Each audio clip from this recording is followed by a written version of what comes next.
My name is Jolene Bunting.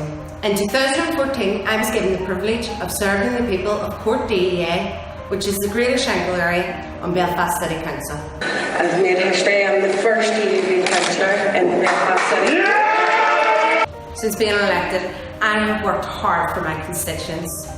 I've helped them with housing and benefits advice, sorted out bin collections, I've helped local community groups and everything else that comes with serving a deprived working class area in Belfast. Many families across my constituency have been ripped apart at the hands of terrorists. In 2017, dissident Republican terrorists and their supporters planned to march through Belfast city centre. My community were outraged and I was asked to help organise an anti-terrorism rally to oppose the march. The Islamic terrorist attacks at London Bridge, Westminster and Manchester Arena happening just months before, I felt it was important to have someone from mainland UK voicing their concerns about terrorism. My team and I set about inviting various groups and individuals involved in counter-jihad and the Patriot movement in the mainland. We were ecstatic when we were first responded to say they would attend. So the Northern Ireland Against Terrorism rally was held on the 6th of August 2017. It was an absolute success. Not only did we have a good turnout and great speakers, but the Terror Fest, which the rally was set up to counter, had been barred from marching through Belfast city centre. The rally literally opened a can of worms. People from all around the country had heard about the rally and were getting in touch with me to voice their concerns about Islam and immigration. Then, in November 2017, out of the blue, I received a phone call telling me that Jada Franson had been arrested by the PSNI at Bromley Police Station for speeches that she had made at the rally which I had organised. Jada's arrest forged a relationship between myself and Britain First.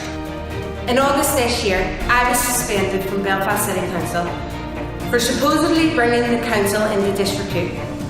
This said by the chief executive of a council which has long and varied history of having convicted terrorists, bank robbers and general thieves in its chamber.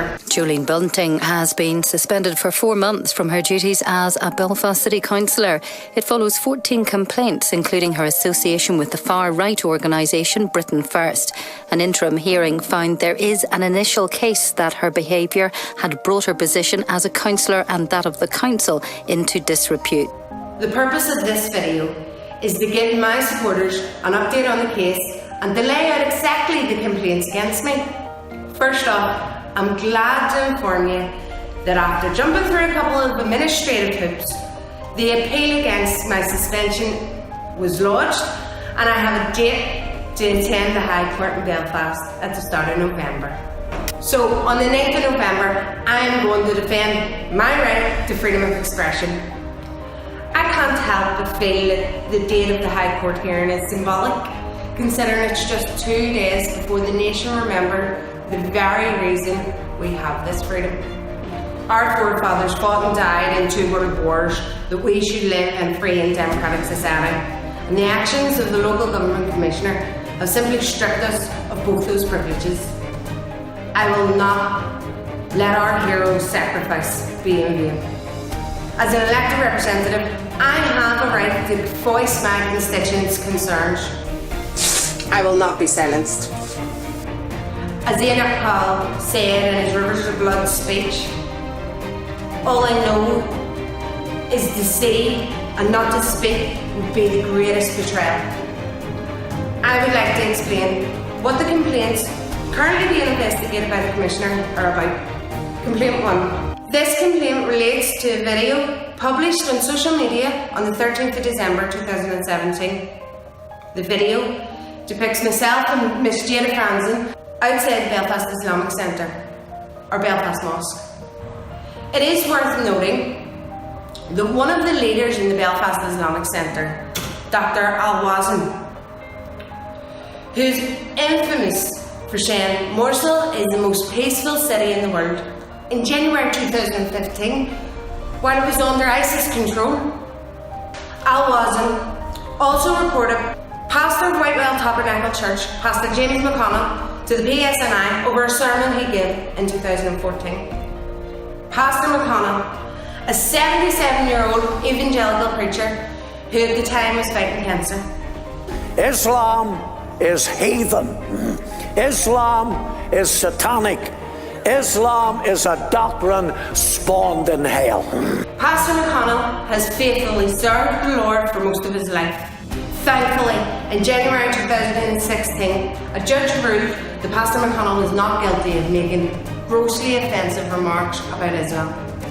The judge said that the courts need to be careful not to criticise speech, which, however contemptible, was no more than offensive.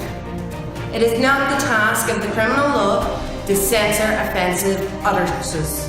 The second complaint. This relates to a visit by Miss Franzen on the 9th of January 2018 to Belfast City Hall, Council's Chambers, facilitated by myself. Jada had been in Belfast for a court appearance.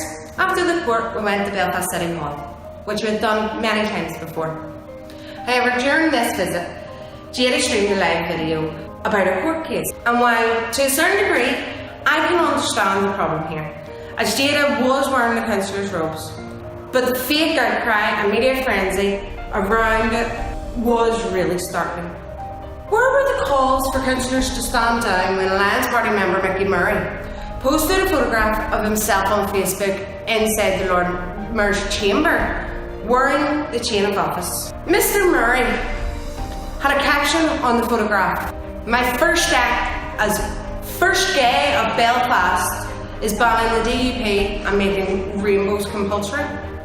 He was suspended over that. I have taken many different people around Belfast City Hall for many different reasons. To take tours of the buildings, to hold meetings, etc. I've had many guests in City Hall and I've never had an issue. The third complaint relates to allegations that I refer to problematic people in the context of Islam during a full council meeting on the 3rd of January 2018. Many believes that this is prejudice to the members of a specific religious or racial group. Now, this exchange happened when I opposed the Sinn Féin proposal to ban councillors from using offensive expressions in reference to any person. I believe that this proposal infringes on my human rights and freedom of expression. I pointed that out. And I pointed out how, as a council, we need to be able to address problematic members of society. I did not even mention Islam. However, I did have Sinn Féin councillor Jim Flash McVeigh, who coincidentally is an IRA gomer, tell me that I was speaking about Islam. He called me nasty. Now that's rich coming from a thug who was caught conspiring to murder soldiers. So I don't even need to speak about Islam to be subject of complaint. Someone just needs to assume that I'm referring to the barbaric so-called religion for me to be subject to complaint. The fourth complaint relates to myself co-organising and taking part in a rally in Belfast on the 6th of August 2017, the Northern Ireland Against Terrorism rally. Now, the Northern Ireland Against Terrorism rally was an absolute success. I also organised several rallies since being elected in 2014. Most recently in the summer, when I organised 3 rallies outside Belfast City Hall. These rallies were in support of persecuted patriots like Tommy Robinson, Jada Franzen and Melanie Shaw, and many others who found themselves behind bars for doing nothing other than speaking the truth. All the rallies were peaceful, on my part anyway. The only violence came from the far-left counter-protests, attended by unions, organised by an MLA and a councillor, and attended by well-known dissident Republican terrorists. In the most recent ones, there has been, and I believe this is for the first time ever in Belfast, the Union flag and the Irish tricolour flying side by side. Any other councillor would be commended for that achievement. Not me. I'm subject to complaint. Fifth complaint relates to a newsletter article dated the 8th of August 2017, where I reaffirmed my support for the claims made at the rally. Yeah, so I'm against terrorism. That doesn't make me a bad person. Sixth complaint relates to a video update on my Facebook page when I refer to Jada Franzen as telling the truth about the Islamophobia of the United Kingdom. This complaint is utterly ridiculous. George Orwell said in his book called 1984, in a time of universal deceit, telling the truth is a revolutionary act. The seventh complaint relates to when I appeared on BBC radio programme Talkback. It's alleged that I confirmed Ms Franzen's views and agreed with comments about Muslim people made by a caller to the programme. I agreed with comments made by a caller to the programme. Well, actually, I explained that it is in the Islamic scriptures to behead unbelievers, to throw gay people off buildings, and all the rest of the disgusting commands that comes with this so-called scriptures. Again, I'm subject to complaint for telling the truth. The eighth complaint is the fact that I coordinated, crowdfunded, and hosted an event on the 13th of January when a film called Can't We Talk About This, which seeks to make the case that there's a threat posed by Islam to society, was publicly shown. A new documentary produced by key figures in the global counter-jihad movement, such as Pamela Gallen, Gert Wilders, Robert Spencer and Milo Yiannopoulos, was released on September the 11th, 2017. I watched the film, and I felt that the world should watch this factual documentary and take note. So I asked my team to help me hire a cinema or a hall to hold a screening of the film somewhere in Belfast. We tried to book at least 15 different venues. As soon as they heard the film was about Islam, they refused to take our booking. After months of searching for a venue, it was decided if we can't find a venue to screen the film, then we'll show it outside Belfast City Hall. So we've done exactly that. We showed the film on a 20-foot portable screen. But if they just go that little bit too far? The ninth complaint relates to an allegation that my association with and public support for an openly Islamophobic group, namely Britain First, has had an adverse effect on the council's reputation and on public trust in the position of a councillor. Firstly, I want to point out that Islamophobia is a fear of Islam. So yes, I am Islamophobic. All across the UK, young British girls are being raped by Muslim grooming gangs. Terrorist attacks are now a common occurrence, and everything else which comes along with Islam. I believe it is normal to fear such a barbaric, totalitarian ideology. The 10th complaint relates to a meeting of the City Council held on the 9th of April 2018. I made statements in relation to leaflets widely condemned as being racist, which were distributed in East Belfast. So yes, I disagreed with fellow councillors who alleged that these leaflets were racist. In no way were they racist. They mentioned no form of race, because Islam is not a race. I don't care what colour your skin is. I don't care where you come from. If your faith teaches you that you should murder people, if they don't conform to your beliefs and your ideology, then your faith needs to be opposed. The concerning thing about the discussion in the chamber is that I don't believe some of the councillors had even read the leaflets, and I'm certain that they didn't look for sources of where the information had come from. Yet they commented anyway, they called it racist anyway. One councillor said that the picture which was shown in the leaflet was obviously somewhere in the Middle East. The leaflets were totally fabricated. The picture was in fact a mosque in Bradford, England. This just emphasises my point, and the point of the leaflets. We need to resist Islamophobia. These leaflets also listed atrocities in the United Kingdom. I simply pointed out the ways elected leaders in a city should not demonise our citizens who have concerns. The 11th complaint followed a social media post by myself on the 3rd of May 2018. The complaints allege its content, a cartoon meme, was sectarian and racist in nature. I have no idea why this meme has been described as sectarian or racist. However, I do regret the meme and I have apologised. I simply didn't pay attention to the writing which was on the hat. The writing on the hat made mock reference to the famine, something which should not be a subject to be mocked. I should have known better. I should have paid more attention to what I was sharing on social media. I, however, am yet to have an explanation to how or why this meme is being described as racist or sectarian. The purpose of the meme was simply to say that the Republic of Ireland should leave the EU too. It was left-wing political opponents who made these complaints against me.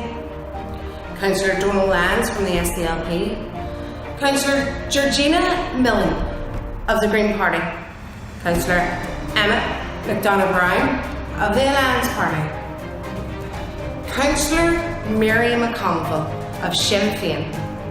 She served 2.5 years in prison on IRA charges. Councillor Sean Welch of Sinn Féin, who was imprisoned in the 1980s.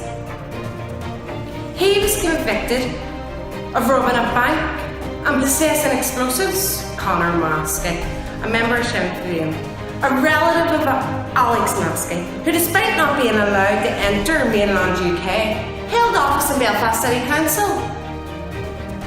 The sitting Lord Mayor, Miss Deirdre Haggerty, who's accused of withholding information from the PSNI. The Chief Executive of Belfast City Council, Miss Suzanne Wiley, who I suspect is a common purpose graduate. Miss Wiley's complaint was one of the most shocking of all the complaints because all Chief Executives should be impartial. This is obviously not now the case with Miss Wiley. My case is the first of its kind. Patrick McShane, Independent Republican Councillor for Causeway Close in the Glens. He was convicted of attacking police, threatening a member of the public during a council meeting. He still sits in his post as a councillor. Councillor Brian McDuffin. He continues to sit in Antrim and Newton Abbey Borough Council despite his conviction for sexually assaulting a teenage girl in her own home. Independent Republican Councillor Gary Donnelly. He was convicted for putting graffiti on Derry's walls. He's been arrested in connection to a number of murder inquiries. He still holds his post as councillor in Londonderry. Independent member of Newry Morning Down, Councillor Patrick Clark. He has been disqualified from office after being convicted of fraud and sexual assault. He had been convicted of these offences, including sexual assault, criminal damage and defrauding 2 community groups. He remained in his post throughout the Commissioner's investigation, which went on for over a year after his convictions. These are just some examples of how extraordinary my case is. I have been suspended while the investigation is still ongoing. None of these councillors, despite being proven in the court of law to have broken the law, were suspended during their investigation. Yet I have not so much been questioned by the PSNI. I have been completely overwhelmed with the amount of support I've received since my suspension, not only in my own constituency, but across Northern Ireland and further afield. I have received support from people in America, Canada, Israel, Australia, Sweden, Holland. Thank you to every one of you. I cannot fight the establishment alone. I would also like to say a special thanks to independent media outlets such as Unity News Network, Red Ice TV, Alt News Media, The War Kettle, UK Freedom News, Jihad Watch, and the For Britain Party leader Anne-Marie Waters for all their support. It's important that people are aware that freedom of speech is being suppressed in Belfast.